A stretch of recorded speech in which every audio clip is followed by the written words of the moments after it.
Hello and welcome to the Rocket Buzz. Welcome to the Rocket Buzz. My name's Matthew Jordan, and I am your host for this week's news and last week's news in the space community. With us, we have Mr. Matt Cutshaw.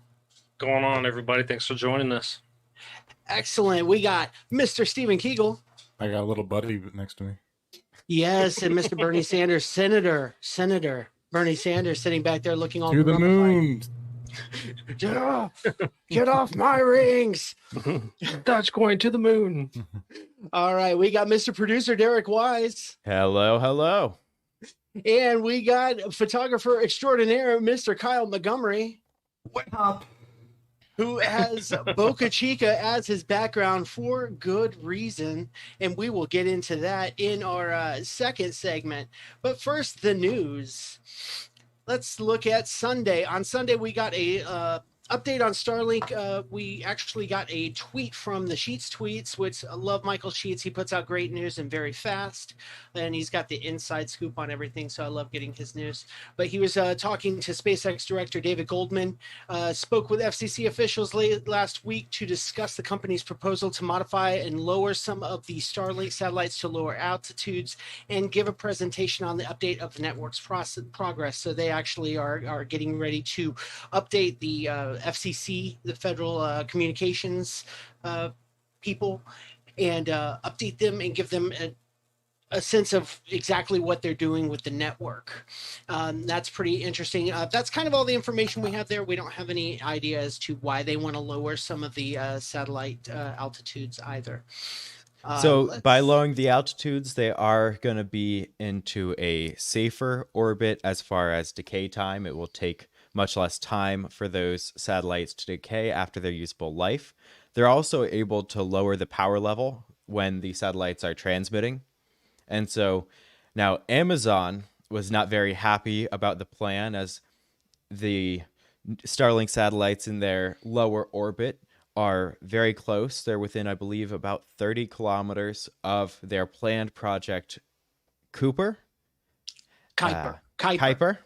And so they were objecting to those, and there was a little bit of a spat back and forth with Elon saying that they shouldn't be hamstringed just because of the future plans, and that Amazon was ignoring the fact that they were lowering power levels and improving safety.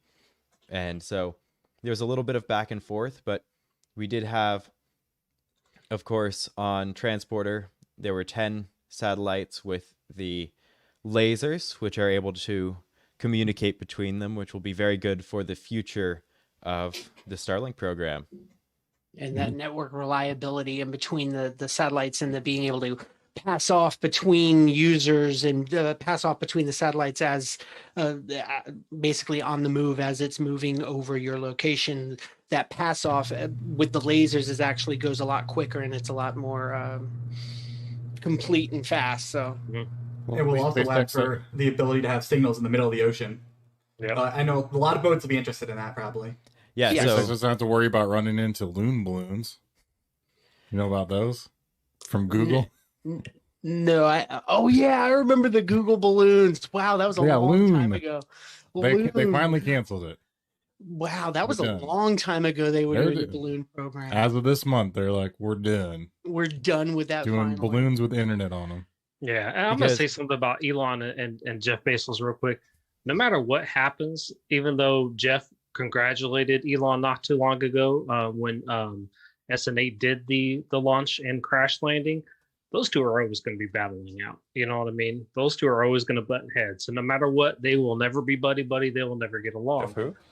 But competition is good for space. You know, it keeps technology at the latest and greatest, keeps everybody moving forward, and it keeps things interesting. So I just wanted to make a little notation. You know, in 100 years, they're going to be making the movie about this era of space flight, and they are going to be the Ford versus Ferrari of this era. Yes, Just exactly. the people who are putting their pocketbook, their money, their soul on the line to produce these new products that are cutting edge, you Mhm. know, and be the first to get there. It's an exciting time to be alive, honestly. Yeah, I'm a fan of both. I don't hate. I love Blue Origin. I love SpaceX. I love ULA. I love all launch providers. I don't have a favorite. You know what I mean? Some are more reliable than others, but there's also kinks that need to be worked out. So, but when it comes down to it, I love them all. So there you go. Absolutely. Now, this edition of the lasers will allow the Starlinks to operate without the ground stations because as of now, the Starlinks are reliant on literal ground stations, just like similar to cell towers, but in reverse, basically. And that they're what provides your internet, whereas now they'll be able to extend range, communicate between them. And also by lowering the orbit, they do plan on increasing the speed long term. I believe it was up to 10 gigabits per second in Nice. that's the long term, and exactly how that plays out with each customer, who knows how it will actually play out. But Yeah, they do atmospheric have, conditions are going to have a huge effect on your latency and your up and down rate. So Oh yeah, especially with their high frequency that they use. yeah, yeah, Matt even loves Absolutely. SLS. How about that? Orange Yeah. rocket, Oh, good. yeah. I love them all. I love them all. I, 'Cause I'm gonna tell I'm you the something. same way, bro. Like, When that thing starts launching, that's going to be a show, man. And you will not be Yeah. allowed to observe from Playland Beach because 39B is too close. But yeah, when SLS does finally launch, that's going to be a show. it Let is me going to know. be a beast. Like, y'all are too young to remember the shuttle launches, and you might not have even been in the area when the shuttle was launching with any regularity, but that you could see all the way away in Tampa very brightly. Like, it was a show even from there where I lived. Yeah, man. And I saw the last night launch over the 7-Eleven I worked at the time, and it was most incredible thing. And I'm about 50 miles from the coast here, So so get ready to watch Yeah. that one launch, and then we'll never see it again. No, Yeah. it's probably going to be two. no, we're gonna get three. We're gonna get three. We're gonna get three at least. Like, Well, it's Congress coming has this already year. set It's by not too law. far away. They said 2021. It's not coming this year. It's the new James Webb. I really want them to succeed. I don't want all of that national treasure to have been wasted again. I don't know if they'll even get time to see it. I think they're going to end up pulling funding just So because they took so I long would- and wasted so much money. I would highly recommend to Congress, and if any congressmen happen to be listening to our show, first, thank you for the work that you're going to be doing in Congress, and second, please do not pull funding from SLS just because it has taken so long to develop. We are at the cusp of having a nationally owned launch system. Do not pull the plug. It's not a wise idea to put everything in commercial hands. We saw what That's happened my earlier 2 this cents. year when I agree with that. last year rather, when there was an issue with the Falcon 9, and then all Falcon 9 launches were stopped for a while. And we don't want to be reliant on that if an issue takes longer. Thankfully, that was a very quick issue to address. But if there does happen to be something like that with Starship and we were reliant on that, we need multiple systems. They need to be operating in tandem. We need backups, and definitely having something that isn't commercial will be good.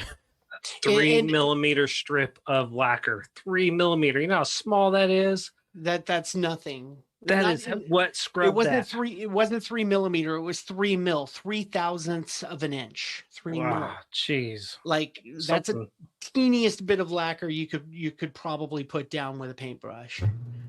So we need to have multiple things, and SLS it's a super heavy lift system. If you don't want to put astronauts on it, why not use it to put Gateway up in one throw? That sounds like a pretty good idea to me. Or replace the International Space Station in one throw, because you can do that with a super heavy lift system like that. But that's just my 2 cents. I mean, I'm not the person who Skylab makes the decisions. too. Yeah, it could be Skylab too. But there does need to be a commercial space station option around the corner too. So Now, speaking of multiple companies working together, we have Boeing and SpaceX. We saw a lovely tweet from Boeing saying their perspective from the space station has inspired sustainability efforts on Earth from the station's smaller, more efficient solar arrays to its global humanitarian applications. See how discoveries on orbit help us innovate for a better tomorrow. Now, for those who might not be quite as familiar with each and every window of the International Space Station, that's a view out of the Dragon capsule right there. And when people started to realize that, they were bombarded with comments, and so that tweet was very quickly replaced with this tweet, which did not feature a picture taken from the Dragon capsule. I guess cupola. That's the cupola. Yes. So now that's not too much, but it is important to recognize the value of the discoveries made as we work our way into space and beyond, and how they improve our lives here on Earth. And the tweet from the Dragon capsule was just a little bit of a comedic error. That is really funny. And you talk about the discoveries we make just by going to space. I think the single most important event of the 20th century was Apollo 8, in the sense that Apollo 8 gave us a view of the Earth from the moon, and we were for the first time able to see the entirety of the Earth at one time, and you can see the continents and see that there's no lines divided. And a few astronauts, they said, I would take a congressman up there and say, look at it. Do you see that? We need to protect that. And the Earthrise picture in particular is considered one of the most famous pictures, obviously, that NASA's ever put out, but it's also one of the most important pictures ever taken, because you can actually trace the development of the Environmental Protection Agency and Greenleaf and all those environmental, that movement was started pretty much at that moment, when we could see the entirety of the Earth and see that we're just on this fragile marble hanging on a sunbeam, basically. So, my 2 cents. Cool beans. Next thing we got here, Private Crew was announced for the Axiom mission to the ISS. That was announced that in January, some philanthropists will be traveling to the ISS. This was previously, a flight had been announced for October, but due to basically what we're living through right now, it's been pushed back to January. My kind of 2 cents on this, and an interesting theory that I had while watching all of this, was that we kind of expected that the October flight was probably going to be the Tom Cruise flight for whatever his movie he was going to be filming, and we all kind of felt that was the idea. And then when they announced, oh hey, we're going to have these 3 very wealthy philanthropists, it's like, oh, that's not Tom Cruise. And I was like, well, could this have anything to do with any negative publicity? But then my good friend here let me know, Derek, that it was actually a pre-planning and pre-production thing. No, that's not set. It's just, I'm thinking, rather than it being, because he's such a big name, and it was rather minor, the amount of hate he got from the shouting scene over COVID.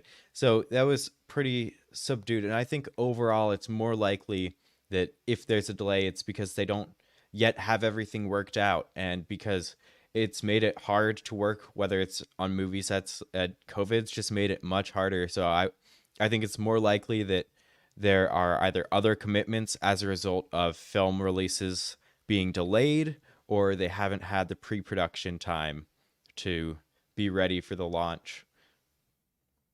Yeah, I mean, I could totally see that. And I kind of heard about the Tom Cruise thing, but then it was like there one day and gone the next because of everything else that was going on at that same time, so it was kind of like a blip. So, I mean, that was my idea, but then I completely can see it that way. And, they have people lined up with their pocketbooks open, ready to go into space. So backfilling and saying, okay, we're not going to take Tom Cruise, but we'll take you two, and a I'll take pilot Tom for Cruise. Axiom. He's my man. I mean, Tom Cruise is definitely going to make it, but he's It's a definitely little not weird, going to be but- the next on the first crew, the first commercial crew. So it's going to be pretty fun, though. I'm There's a chance he excited. also just has a filming obligation on Earth too. Say again. There's a chance he just has a filming obligation on Earth. Yeah. Mm. Yeah, absolutely. Now, I heard during part of their being on the ISS that they will be performing actual philanthropist activities. I don't know what that's going to look like, so I'm kind of interested to see what kind of philanthropist activities you can do from the International Space Station. They're just gonna make them donations to charity on their phone in space. They're just going to sign the check while they're on the International Space Station. I'd Seems- watch that. They'll, Now, throw out- that's- I'm Space totally pen going to out? watch that. As silly they'll, as get some. They'll bring some CubeSats up with them and throw them out for some colleges. yeah, I mean, as silly as space philanthropy sounds, it definitely could be done because getting kids interested in whether it's science and that sort of stuff, that's really valuable. Even if it's just creating interest, there's a ton of value created with that. I want to So- see him do a volcano with the vinegar and baking soda in space. What is that? Oh, no, you can do a that rocket. would be I think they might That's run into some bad issues. idea. No, it's outside. Spacewalk, Horrible. outside. During a Outside. spacewalk, I Oh. don't know if. If That'd be you interesting. put an pop filter on it and then you take it outside and do it in a way that you could kind of keep it separated until you shake it, you could actually make a rocket that's baking soda vinegar powered in orbit. That would be kind of. I would pay that. That would be I would pay to do interesting. that. I would pay to make a rocket and point it at the Earth, and be like, "I fired a rocket at the Earth." Or if they had kids submit designs ahead of time for what it'll look like, and then And then we They- track them all the way until they're incinerated in the atmosphere. That would be really It kind might be of a cool. few days at least. You could probably get it 2 days. But yeah, I mean, this is exciting because Axiom is a company that actually has worked out this agreement where they can send people to the ISS, and they are planning on developing their own segment of the ISS. And eventually they do want to operate their own commercial space station, a private commercial space station, kind of like a hotel, a place to send, wealthy philanthropists to do space rocketry. So I've written about it a couple of times. I'm very excited because anything that's putting more money into launch infrastructure and is putting more money into just getting people to space, and more regular people are able to go to space. I mean, a wealthy philanthropist, not a regular person, but he's not an astronaut either. yeah, having So, some regular people in space, that'll be a bigger deal, I think, once we get there. I would like to see like actual jobs in space. Mhm. Like, you want to go work as a mechanic on a space barge that picks up. My idea was, let's pick up these satellites that are defunct, tear them into pieces, and then use those pieces to fix other satellites, because law of the ocean is finders keepers. I mean, that is how the law of the ocean and the law of space should work the same way. Unfortunately, it does not, but it should. They're trying to say You we're could gonna have also- belters out there and have their own language. I mean, yeah, there'll definitely reach a point where you just need normal jobs in space. And I think- Working on the moon, working around the moon, like that's going to be something that our kids will get to see and hopefully get to experience. Now, Thanks, a Doug silly Driver. look back at that baking soda vinegar volcano sort of thing. Wouldn't the vinegar boil in vacuum? And I mean, like, there's a little bit of That's extra why the pop thrust. that's what the pop filter's for. It won't pop until there's enough pressure, at which point Okay. there's a Yep. liquid that has high pressure. Mm. Also, if you do it right, you can keep the air in front of the liquid with a little bit of push as it starts, basically. Like, it would Yeah. be back pressuring, kind of, the same way header tanks do, of sorts. Yeah. Hmm. Okay, now I'm I wondering would how like to actual see this feasible in is. action. We need to fund this. We're going to send this to All the right. ISS. We can bring up one Michael, of those, Larry, those like, big give balls us that a you get call. inside of. Those big balls you get inside of. You just pump that with oxygen, Yeah. set it up in there, and put that outside. Camera. There you go. Bam. Like, you're talking doing I- a weather balloon? I want to see this happen. All right. We totally got to make this happen. We What- need What to- Yeah. weather balloons and helium aren't that expensive. We can Yeah. mount cameras we and can do it ourselves. oh It's yeah, true I would story. definitely want to set one of my DSLRs up too for doing that. I don't care if We're it comes giving out away 100% in one piece. I risk a DSLR for that. I we think can't get do a it lot in of Florida video though. I views. feel like the wind will be too close to the ocean to get us to space and back. As We'll have long as to- we could travel to Georgia or somewhere. That would be pretty easy to do. yeah. You could Or hell, travel Marty, to Texas. like Claremont where they launched the hot air balloons around here. We'll have to Oh, make snap. some friends and see if we can make this happen. All right. Now, moving on from Monday, on Tuesday, we did see a successful pressure test of serial number 7.2, and we got a tweet past initial pressure test. That's all the info we have. That's, Yep. I love that's getting about like it. concise information. Thank you, Elon. Very Now, good. of course, Now this we- this was a test because they were testing the new thinner sheet metal. That's why they were doing this test. Yeah, it's a quarter of the thickness of the original metal. So the thing will weigh 25% of the original weight. So Yeah. weight is absolutely the enemy of rocketry. So anything you can do to make it thinner. Yeah, You know, if I it believe it was works. 3 millimeter was the thickness. I Mhm. believe That's incredibly thin for that's really thin. So the fact that this passed with the pressures that they put it through is pretty phenomenal. that. It's their ingenuity, man. I mean, they're engineering new processes to put these pieces of metal together. They use stir welding, which is really kind of cutting edge and unique nowadays, or was when they started using it. It's like now we're seeing that coming to fruition, and it's kind of fun. Oh, I mean, carbon fiber is lightweight, very Carbon strong, fiber is but lightweight it's and strong. extremely expensive, and that's That the is. issue. It's also more complicated to make something fast with it. Exactly. It's very true. now I Once look we can forward to grow seeing nanotubes another. that are long enough. I look forward to seeing another test to destruction. That'll be really good to see, and it'll give them a good idea, not just that it can pass their limits, but how far beyond, how much wiggle room they really have. Yeah, That'll that be initial plus pressure test exciting. could be pretty low for all we know. yeah. We don't have. They could be way tons of lower than they info. actually need. Yeah, Well, hopefully they'll do it while Kyle's there so we can capture it. That would be Well, kind of yeah. fun. Yeah, you don't need FAA approval for that, Elon. Let's go. Yeah, you don't have to have FAA approval to blow it up on a stand, dude.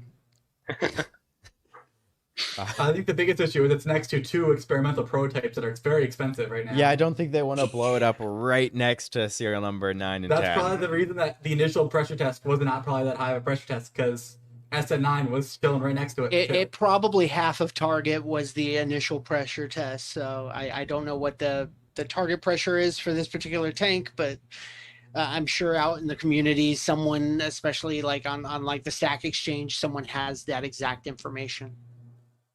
Yeah, we I would used to not. use that all the We time. would not want anything to fail with serial number SN9 or 10. That would not be good, because we did in fact see a failure with Sirius XM 7. Yes, Now, we did. Are We you don't- serious? Dead serious. Dead serious. But Now, Yes. we don't have much information as far as what failed, how much failed. It was just an SEC filing saying that during orbit testing early this month, quote unquote, events occurred that led to the failure of some units in the Sirius XM-7 satellite. And we don't have too much more than that. They said they don't expect interruptions for any of their Sirius XM customers because they already have an extra satellite in orbit ready to replace, and they are planning on launching SXM-8 later this year. And as usual in the aerospace industry, the satellites are insured, so it shouldn't cost them too much. It's $225 million of insurance. We don't know how much of that will be needed. If it's a complete and total failure, we aren't sure, but it's not looking positive for Well, it's a SXM failure 7. on their end. It's definitely not a SpaceX failure. SpaceX did their job. Yeah, Yes. and there was actually information put out. It's not a launch provider failure. Nothing that SpaceX did had anything to do with what happened to the satellite. So Yeah, I'm thinking that they use what are they called, the spun up wheels that they use Gyros? for, not gyros. They use these wheels that they spin on opposite sides and they have the same amount of spin. And I cannot remember the name of them right now, but if you have to de-spin them every now and again to keep the satellite stable. If you de-spin it too Advanced far, gyros of some kind. they are a It's type of, Gyrolock is what you're talking about. well, no, if they spin one of them too hard, it becomes saturated, is what they call it. And if they saturate it, it's impossible to get the motion or the actual attitude control of the satellite back. So that may be something they're experiencing. But like we said, we were not seeing anything as to what kind of damage or what kind of failure occurred. they literally just said events occurred. So Events occurred. there are so Someone many leaned different on things that something. could be. I feel like They forgot to plug it in. They forgot to plug it in. I feel like they could have tried to deflect if it had clearly been something that, if they knew what caused it and they could say safely, this was not our fault, this was not Maxar Technologies' fault, I feel like they would have, but they're still investigating the damage Yeah. and what exactly went wrong. So I feel like Yep. Well, if it looks it's- good for them, we'll know as soon as they know. It's harder to investigate something stupid like not remembering to do something until it's in orbit. Like, what if one bolt was missing and they went to deploy the solar panels and it did not deploy correctly? Who knows? And that kind of stuff did used to happen quite frequently. So Someone left their turbis in there. Then there's the a one coffee Russian rocket they installed the gyroscope on backwards. gyro on backwards. Yeah, that could do it. You never know. Yeah. It will. Maybe they'll tell us in the future here. So let's see. We have all the big events that happened on Thursday, and it's kind of this SpaceX versus the FAA thing. Oh, and yeah. we actually have someone who happens to be on the scene in Boca Chica, Mr. Kyle Montgomery. Yeah, well, I'm technically in Brownsville because the hotels are cheaper here. True story.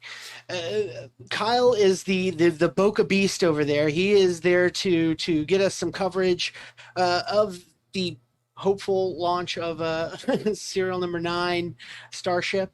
That'd be really fun. But it was supposed to launch on Thursday, according to SpaceX. They had clearance from the FAA, and It then was actually originally supposed to launch on Wednesday. I don't Yeah, believe they ever well- actually got the clearance they needed. I think they They were assumed hopeful. Elon they told had us the it was going to. clearance. They were hopeful it was going to pass before their launch window.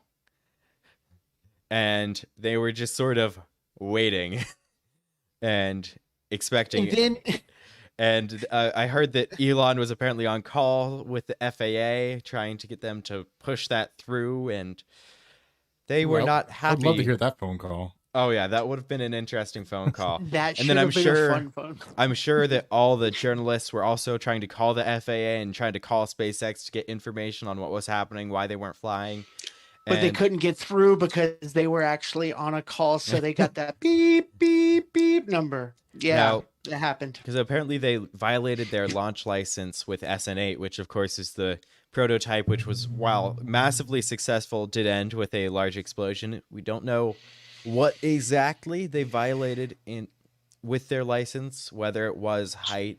Like we don't quite know what happened. They haven't given us too much information. My favorite theory from the Stack Exchange, which I'm a big fan of, but my favorite theory that I read was that SpaceX was cleared to a certain height, and the FAA said, "So, hey, how high are you launching this thing?" And they said, "We'll get back to you on that," and then never did. That's kind of the theory that's going around the Stack Exchange right now, which kind of tends to be correct. So I don't know. So this was just pointed out that Elon has just liked the Space TFR's post talking about 2-2 for the Starship. He liked Launch. that. He liked the TFR, yes. Okay. So Well, that that's is a good sign. That is a good sign when Elon likes something. Elon has power, folks. When he likes or tweets something. I mean, look what just happened with the whole stock market. That was all Elon. Okay, That was all not all Elon. Elon. Sorry, I hate to let He you had know. he had an influence on it. But anyways, so now he's talking about Bitcoin. Anyways, that's a whole nother topic. But anyways, he liked it, so that's a good sign that they are targeting the second. Now, what's significant about the second is that's going to be if they do decide to launch Starship on the second. This is going to be possible two launches that SpaceX is going to support. You're going to have Starship there in Texas, and then you're going to have Starlink here in Florida. It's not going to happen. Everything goes now. It probably more likely one of those probably won't, or both of those won't. We just don't know. Everything's all up in the air when it comes to launches. Nothing's really set in stone until it actually launches. So we're looking hopeful that something happens. I mean, they could totally do that. They have the power and the ability to do it. I don't know if the FAA is going to allow it to happen. No, I don't think honestly. I don't think the FAA would have the issue with the two launches, but just looking at the weather forecast, it is very bad as far as recovery weather. It's moderate upper level wind shear and high recovery weather. And Yeah. in addition, they only have a 60% go of weather at the launch. So add that stuff together. I don't think they're launching Tuesday. I mean, Here, at it least. does They could look very like well do Starship. they could, but the more and more that it pushes back with Starlink, the earlier and earlier that it gets. Now, when we're hovering more towards that 7 a.m. window, that's when we really get the jellyfish. When we're able to get the jellyfish effect, because it hits a certain altitude and then it spreads like we've seen before with the jellyfish. That's what everybody's kind of hoping for right now. Everybody's hoping for the jellyfish effect. Now, for those who aren't, all the photographers who love the jellyfish effect. for those I'm who hoping might it just not keeps be delaying because I'm not there. For those who might not be familiar with the jellyfish effect, that's basically where the exhaust from the rocket in the upper atmosphere is hit by the rising sun or the setting sun even, and it glows this brilliant color.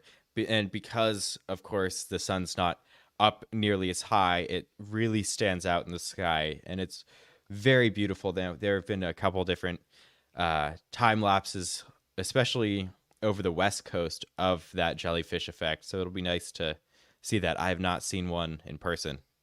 Oh, yeah, it's good stuff. Every time it happens you can see it from LA when it happens over on the West Coast, and everyone freaks out about UFOs every time it happens. They do that down in Miami. They do freak that out in Miami, Tampa too. My Yeah. mom like flipped out. She called me, "What is that in the sky?" I'm like, "Mom, they just launched a rocket. Calm down." Yeah, everybody freaks out. Hi, Mom, I love you.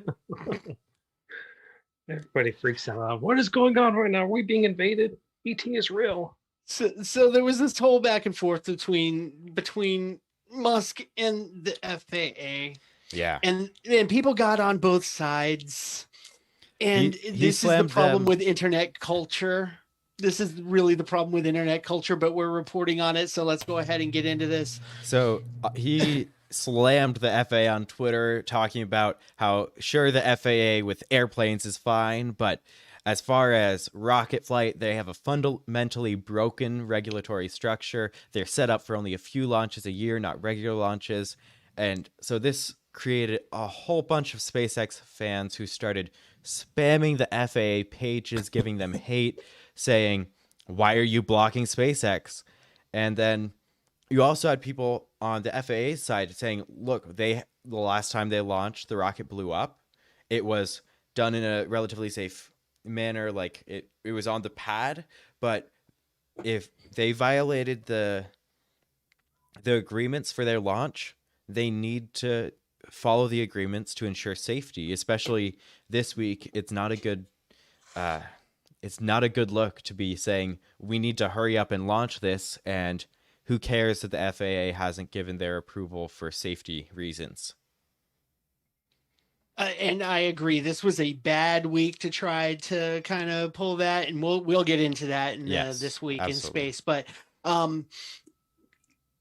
so people got on both sides of this in flame wars, and honestly, I see it from both sides because my personal thought on this is yes, the FAA does have a fundamentally broken regulatory structure. The way to fix that is to legislate. End of story.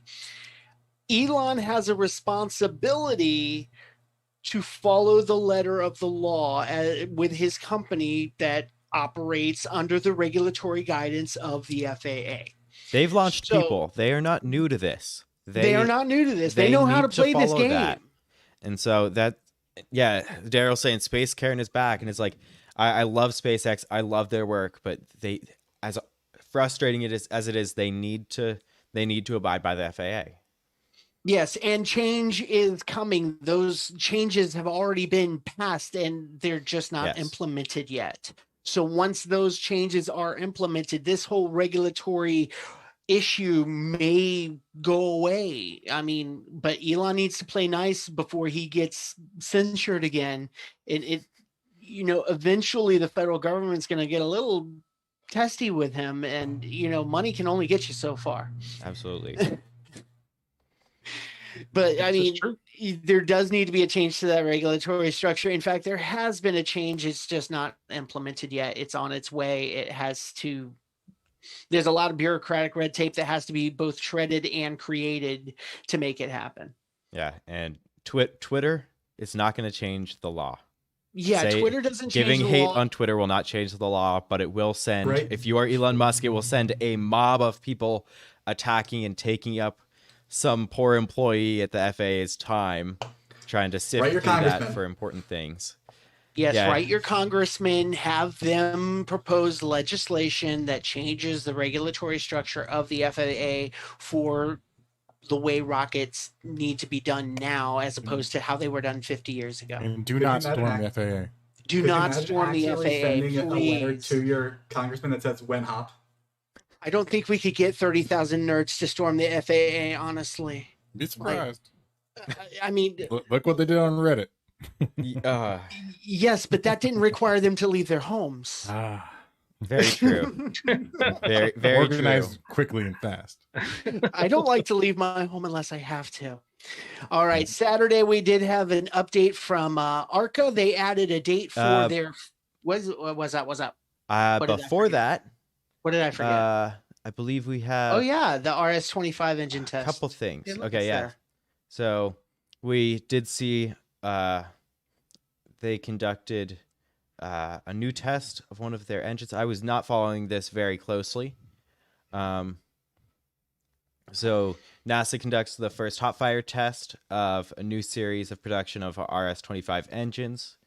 And in addition, they did announce that they will be doing another hot fire test for Artemis 1. They will be Absolutely. redoing that full duration test. Yeah. The green run. Good That Yes, old the run green run. test, yes. Green one 2.0. It's this is good because we're seeing them. They're thinking toward the future. Okay, well, let's build another one because each of these are kind of single use. So they do have to start building those, testing those engines years in advance of the actual flight. So it's exciting to see that. It's exciting to see them going back. They're going to redo that test that we had that failure early in the test cycle. I think they made it 62 seconds out of a planned 8 minutes. So let's see them run it for 8 minutes. That's going to be something fun to watch. I love watching the clouds, honestly. That's my favorite part, is just seeing the huge cloud coming out of the test stand. Daryl says he'll be at that one too. Get some great shots. That's exciting. Yes, That's exciting. absolutely, Daryl. Yeah. Well, yeah, he's like right there, so he's he's right around the corner. Now, we did also see, as you were saying, I'm sorry to interrupt, the ARCA first stage is being prepared. So, Matt, you want to talk a little bit about that? So ARCA, if anybody, I've noticed when they made the announcement, not too many people are following ARCA and what they got going on. So what ARCA is a very green rocket company. They use the Aerospike engine, which is a electric water propelled engine. So what they're doing is next week they are planning for their maiden vertical hop. They're actually looking at a 4-meter tethered hop. And for what that means for anybody who's not aware what that term is, they have the cables attached to it so it doesn't go too high. And then once the test is concluded, it doesn't slam against the ground as well as to help protect the vehicle. They are planning that, and then comes July 31st. They're planning for their actual full duration. June 2021. They are planning their full duration flight. So they are based out of Romania. So I have been following ARCA for quite some time. Not too many people do. I don't know why. I think they're a very interesting launch provider. They're bringing something new to the table, and I'm very interested to see where they go. So yeah, definitely looking forward to see what they got going on. And we were talking about this before the show because I had not heard of ARCA.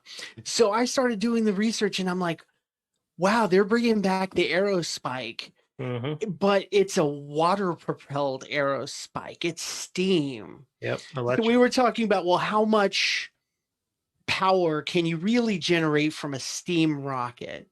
And I was like, wait, have you seen these pictures from people's kitchens where they've exploded their pressure cooker? That's how much energy you can create with a steam rocket, I guess. Now, I will say, whatever you do, do not make fun of ARCA on Twitter for just being a steam rocket. They will block you. Oh, yeah. They've been blocking people like crazy. I believe they actually privated their account because they were getting hate. And I don't understand why people would give them hate. You know, we need new ideas. Aerospike is not a new idea. Using it with water this way is completely new to me. I've never seen this. Aerospike, NASA was developing this into the early 2000s before they gave up on it because they just couldn't get the kind of performance that they were expecting from an Aerospike design. So I'm interested to see if this actually works, to be perfectly honest. Yeah, I think the actual hull of the rocket, the first stage, I believe I have to do a little bit more research, but from looking at the picture, you can see the texture on the first stage. I believe it is a carbon fiber shell. This is just a theory. I don't know. I have to do some digging, but it does look like it's carbon fiber and maybe possibly definitely aluminum.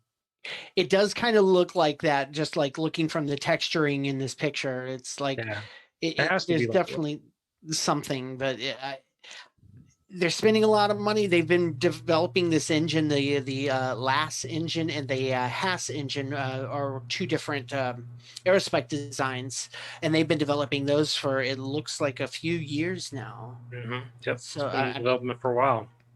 So I'm excited to see. Hey, is it going to work? I mean, if it works, I'm all for it. Like, let's develop every different way we can to get to space. Will an elevator work? I don't know. Let's try it. Will that?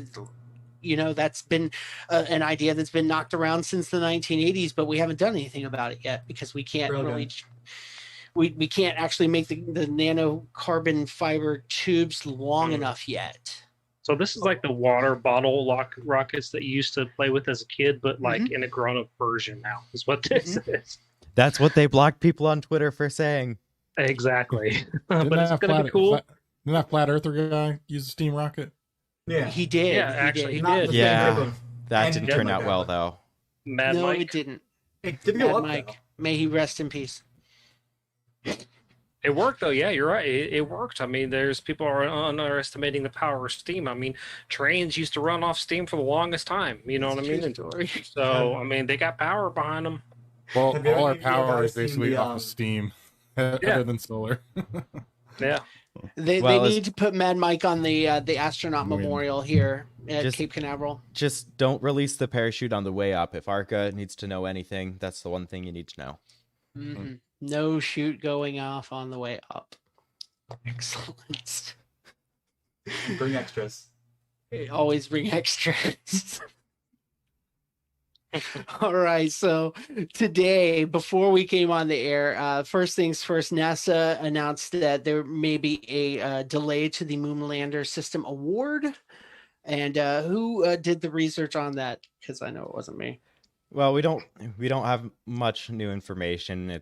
I don't think anyone was really surprised by this as a result of COVID. Everything's sort of getting pushed back, and so it's just becoming less and less likely for them to meet that deadline. But it'll be interesting to know what of the companies, whether it's SpaceX, Blue Origin, or Dynetics, is going to be the one or more than one that are selected in working for the lander. Because of course, I mean, the one that we have seen the most of publicly is the possibility of a Starship lunar lander, which actually we'll see a little bit of very soon.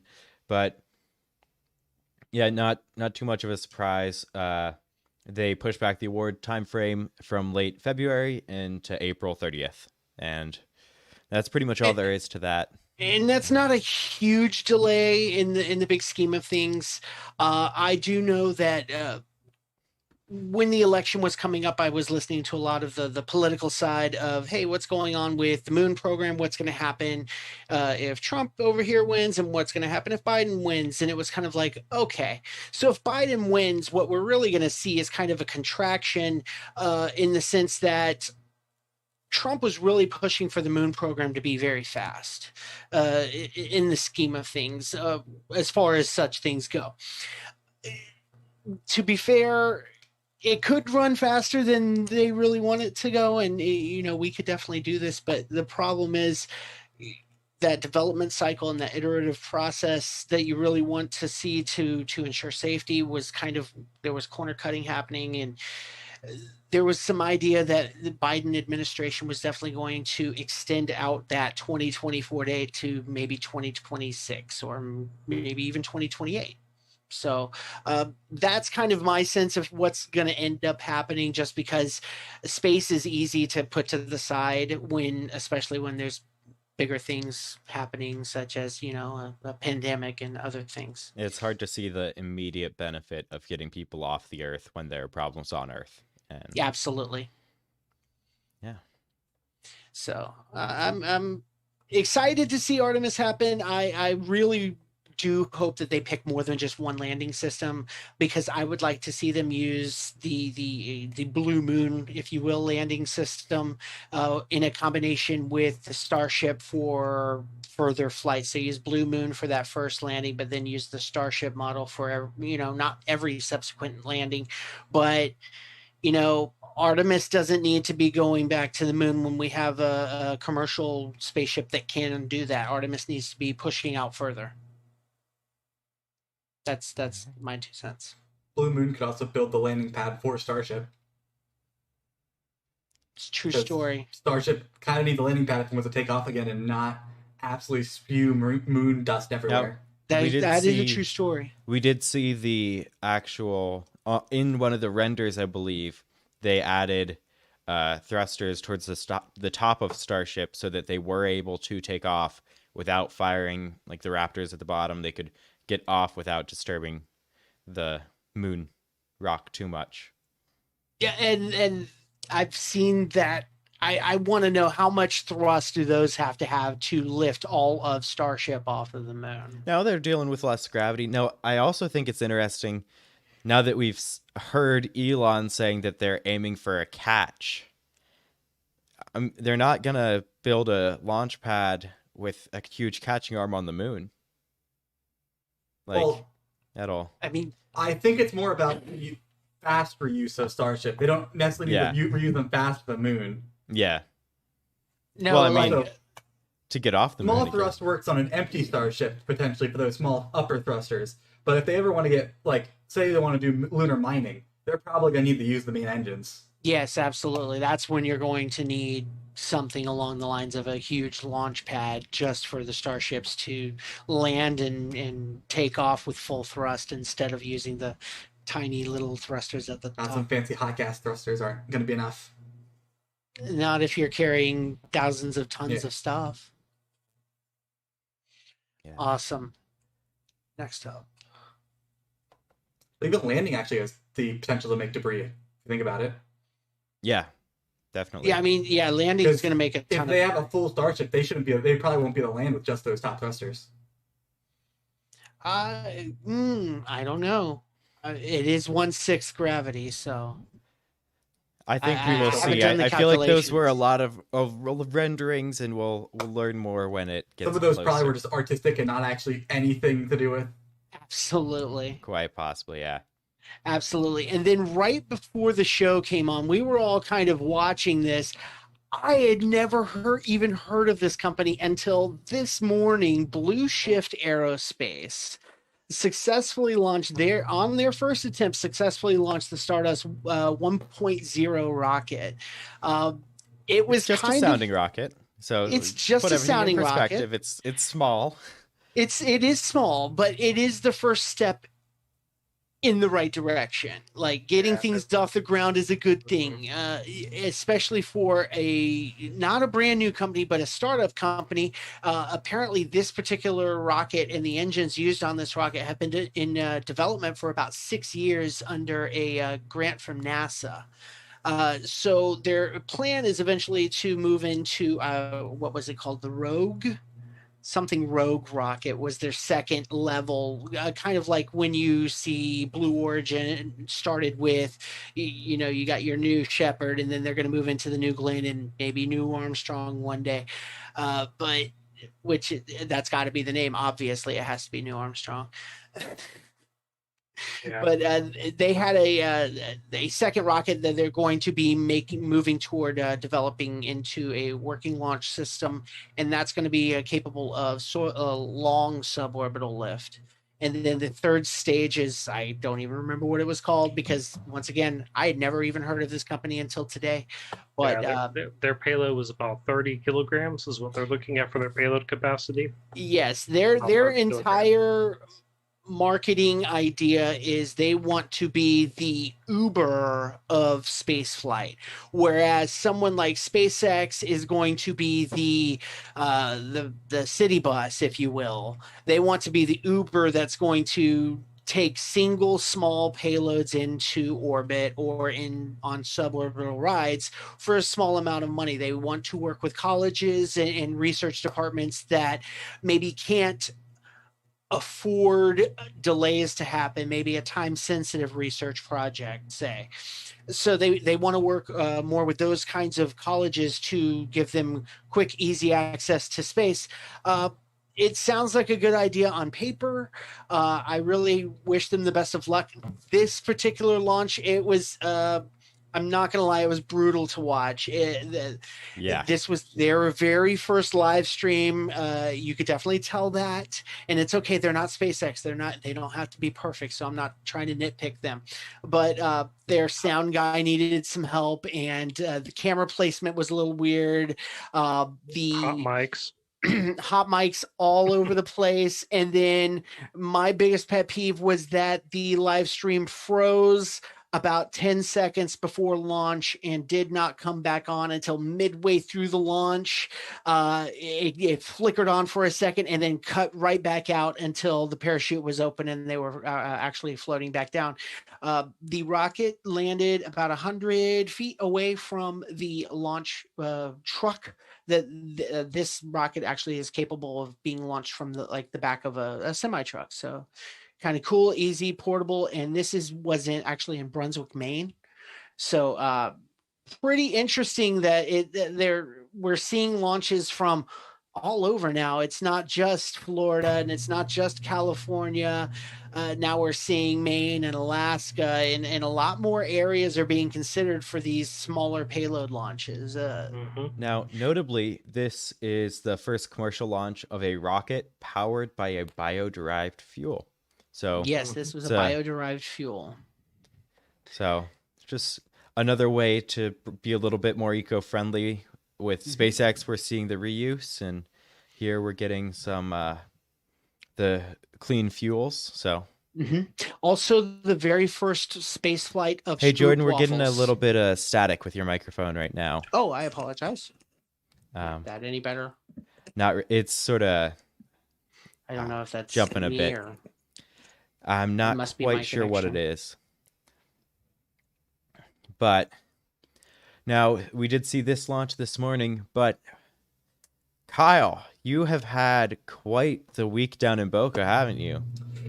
Yeah, I initially left, I think, like with maybe it's 12 hours of spare when it was supposed to launch as when I left because of Elon's one tweet where he said they're hoping for approval. I think that was Wednesday. I left Tuesday straight from a port return, and then I went to Boca.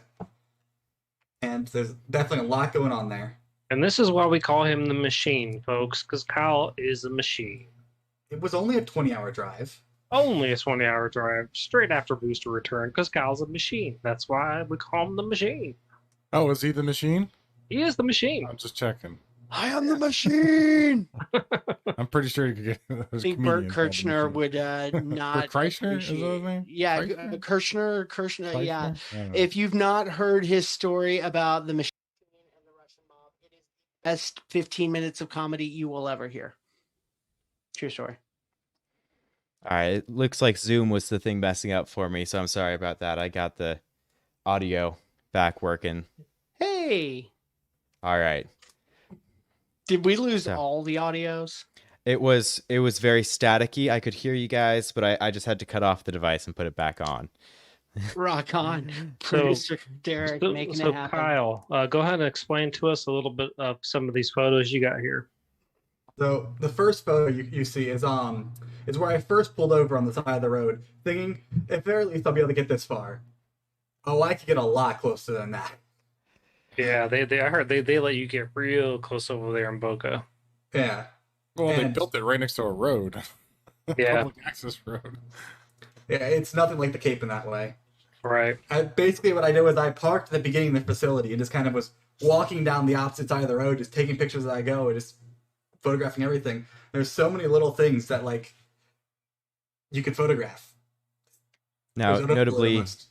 this is the booster painted in support of Starship becoming a lunar lander, with the worm logo and the American flag. Yeah. Who got worm? Yeah, we saw them do that a while ago. And we haven't really seen Yes. much with it since then. Yeah, it's just been kind of sitting dormant.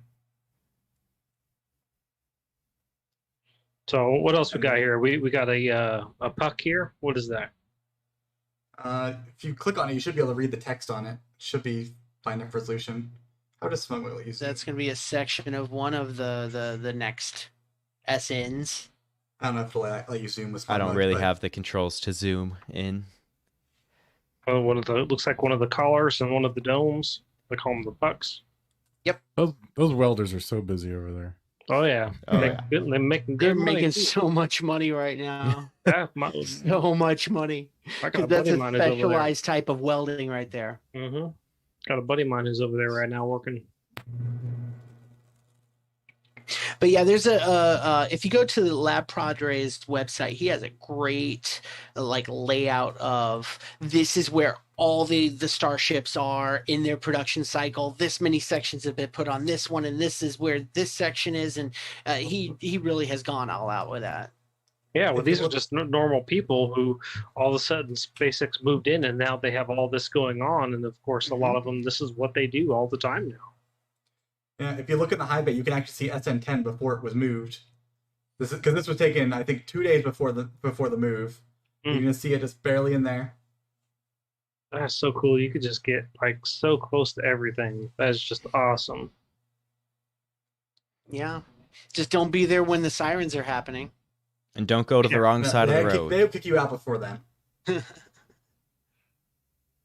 Oh, yeah, I Yeah. kick everybody And out. don't be on the wrong security was side. pretty of the nice and was very good at letting us know where we're allowed to be. There was a few people that kind of ran the security line, and I'm surprised they didn't get arrested. Let's just say And- it's a little more control of the Cape. That's going to be a cantina right there. Is what I Yeah, hear Elon the say? restaurant. Yeah, the prancing pony. Got That's some awesome. nice fins on here. Yeah, what I was hearing is it's currently just basically a lounge for the employees. I don't think there's actually any food set up in there yet. Not yet. In due time. Well, they do feed the employees there. I know that for a fact. So Well, it would be quite the drive to go out to get food in the middle of the day, so Yeah. I think at the Aw. very least there's a few microwaves in there. See, some of these I'm just seeing for the first time. Those shadow, those are that one right there. That is fantastic. Yeah, that's Mm, 7.2 and SN9. Oh, look at you go, man. That is great. absolutely 6 killing great it, brother. shots. So Kyle's been out here out at Boca for a while. So he's had time to go around and be stressed about launches day after day, and then live stream, and then live stream go later sit that in the day. Vodka Park for a really long time. And, That's a print-worthy photo. That's Yes, so it is. cool. That's There's a lot in there, right there. Buy it now. Yes. Everything you can see is for sale. For prints. Yeah. Go to Kyle's website, kylemphoto.com. Now, what's interesting here, once you click on that X, this bottom one here, want to go ahead and explain to us what this is, Kyle? Well, we all know what it is, but for somebody watching who doesn't know what this This is, is Deimos. They're theoretically owned by SpaceX, pretty much confirmed owned by SpaceX. We know through a lot of convoluted means, though. And they're going to theoretically launch Starship and land Starship on there and get around the FAA that way, most likely. Now, some lady did post today that the one that they have up in, what is it, Maine? Somewhere around there, Mississippi. Philadelphia, Mississippi. They've already actually started doing construction on it. She's going to be posting. Hoping to swing pictures. by that one on the way back to Florida. Yeah, they already have structures up on it and everything. They've gotten very far on that one. These aren't industrial ports and not like Port Canaveral port. So it is a little bit hard to get closer to get photos, though, which is the issue. Yeah. Yeah, they don't want you there unless you're a stevedore, my man. Yeah, there was one time I put in directions to the opposite side of the canal basically, and I didn't realize it was going to take me through a security gate. So I just kind of pulled a U-turn in front of a security gate, like, oh, they're not going to let me through there. No. Heat tiles, testing of the heat tiles right here, just like the shuttle. Yeah, so Same while thing, Kyle like was the out shuttle. there, SN10 started rolling, as he mentioned earlier. So how close did you get to SN10 as it was rolling down the road? Pretty close. The closest was probably before it left before it like got onto the main road. Because before that, our only limit was crossing the road. After that, what the security guy said was he wants us to try and stay 300 feet away from it. And so, yeah, so they pushed us back to us. They there was a bunch of the only thing they had to give us waypoints by was road signs. So they'd be like, go back to that historical marker and stay behind it. And then eventually we had 2 security Teslas that were basically our line, and we were just like, we were walking behind them the whole 2 miles to the launch site. Well, if it tipped over in the bay, they probably don't want you too close to it if it could tip over on the road. Yeah.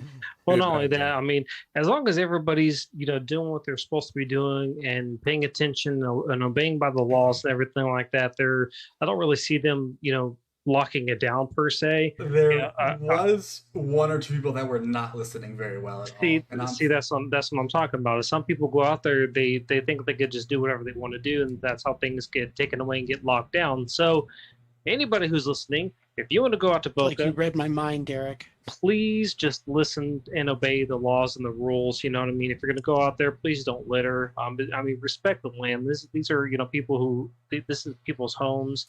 People who live there, workers, we don't want to do anything that's going to ruin it for everybody else. So we have a very rare opportunity here.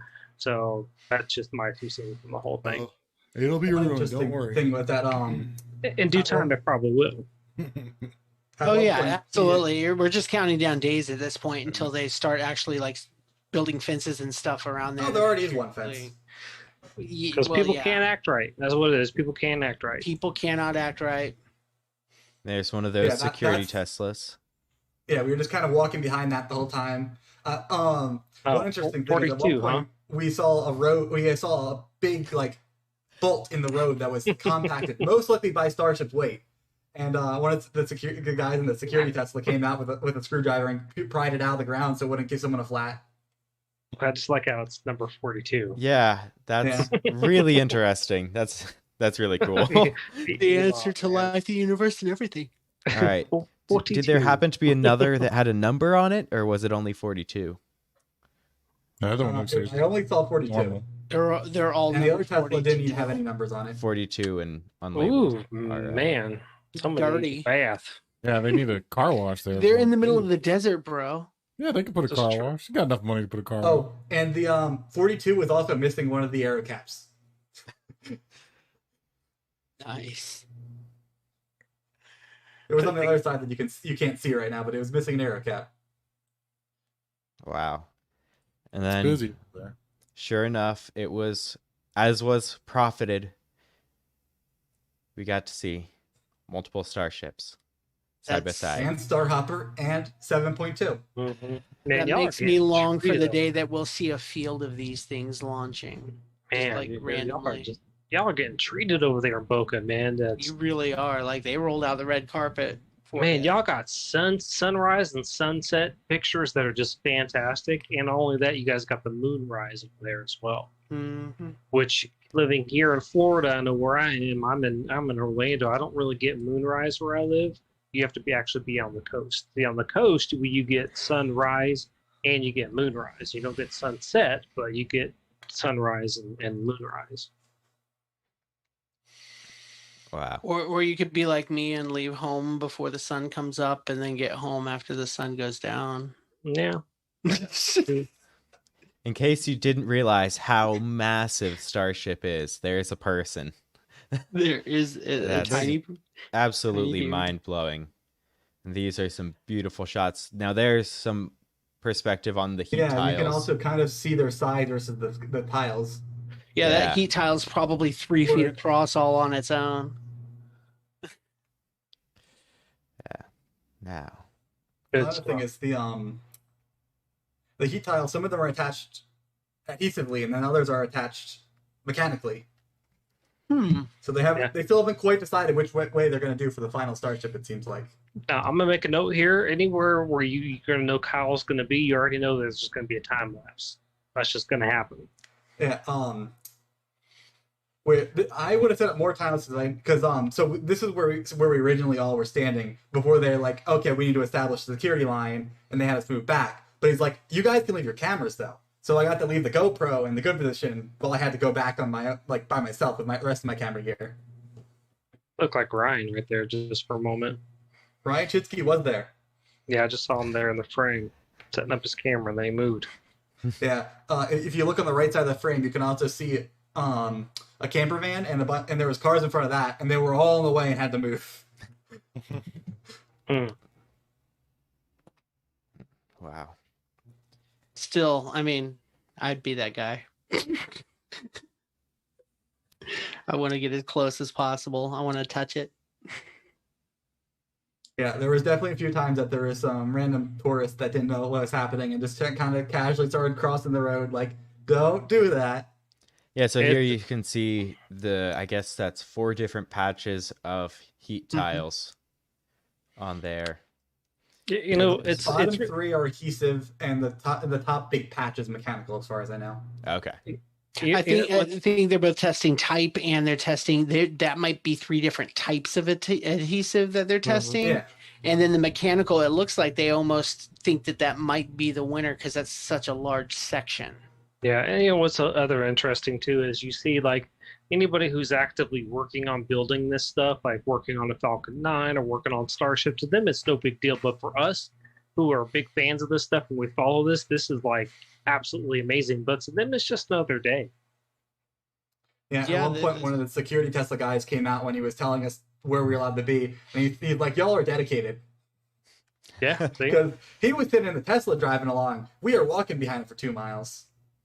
Yeah, to them it's nothing, but to people who actively follow who are fans, you know, this kind of stuff is awesome. Yeah, and I was very glad to get a ride back to my car, because by the time I was leaving, it was dark, my phone was dead, and it would have been a 2-mile walk back to my car if I didn't get a ride. Nope.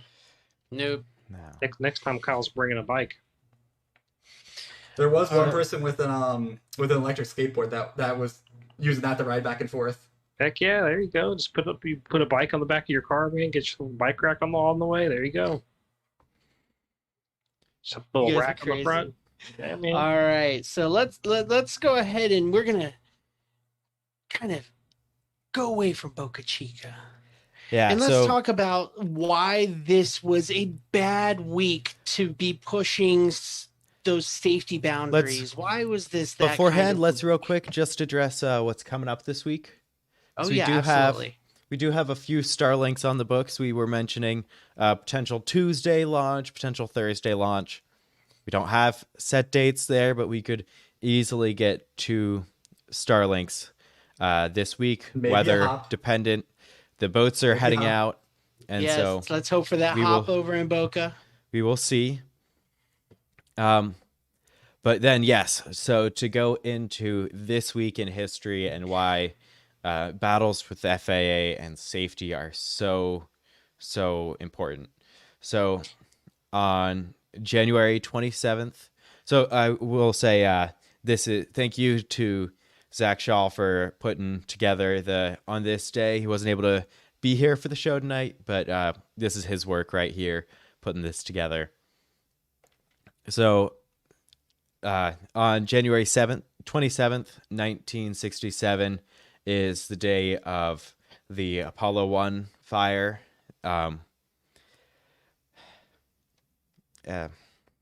Just it's a tough thing to talk about, especially if you're really in the community, because we love our astronauts now.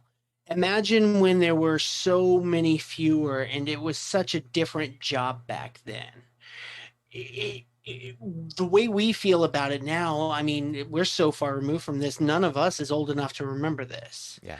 But it was a huge tragedy because we lost one of the first 7 astronauts. In fact, we lost the second American to go into space. Gus Grissom died in the Apollo 1 fire, and the first American to spacewalk, Ed White, died in the Apollo 1 fire, and Roger Chaffee was there as well. And all 3 of those guys died not in space.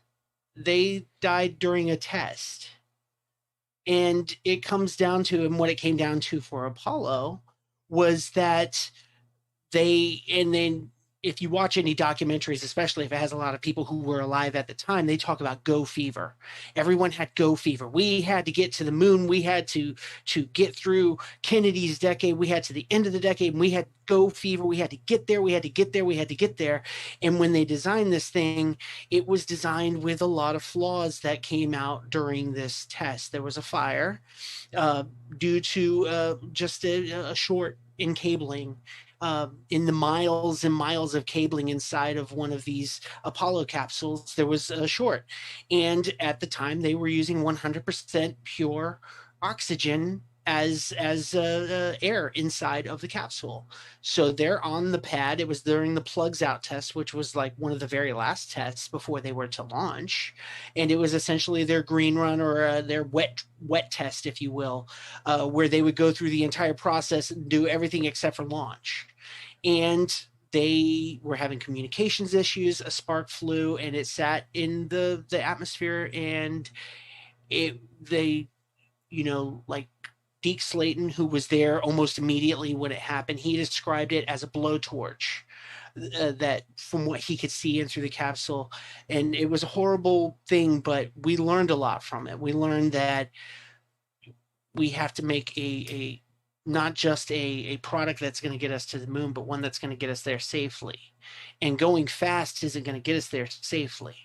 It's like they talk about the triangle thing, but we'll talk about that later. So that was just one of the horrible things that has happened in this week in space history. The next happened on January 28th of 1986. I was like 3 years old, but Challenger. And it's another one of those things. The Challenger accident happened. And it's another one of those things where the safety protocol was not being followed. There was a lot of division at NASA at that time. The Morton Thiokol guys were saying, hey, we can't launch. Some of the engineers were saying, you can't launch with these temperatures because these O-rings aren't going to make it. And they were kind of shoved to the side because they needed to get this launch going. And they had their own type of go fever. At that time, space launch was routine in their eyes, not as routine as we see it today, but in their time frame. I mean, the only reason the networks were even covering the launch was the fact that Kristen McAuliffe was on the flight. So we had this thing where they wanted to get it going. They wanted to get this flight in the air. They shoved the professionals to the side, and then we had an accident 72 seconds into their flight. The O-ring that the Morton Thiokol guys had said was going to blow through. It blew through and basically acted as a torch and ate into the external tank where all the fuel was and caused the explosion. So that is just the second thing. And then finally, tomorrow is the anniversary of the Columbia disaster. And I can remember this one vividly. I was in college at the time. It was a Saturday morning. I was excited because I was going to get to see this shuttle actually fly over the college where I was at.